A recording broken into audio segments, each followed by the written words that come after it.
श्रियकान्ताय कल्याणनिधये निधयेतिनाम् श्रीवेङ्कटनिवासाय श्रीनिवासाय मङ्गलम्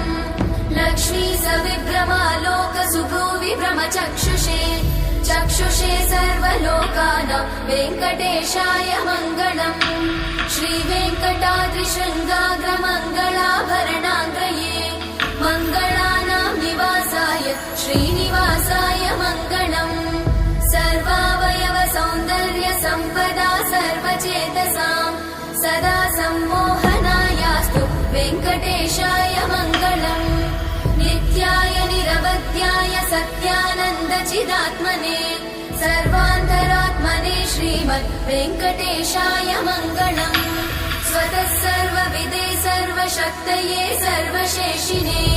सुलभाय सुशीलाय वेङ्कटेशाय मङ्गलम्।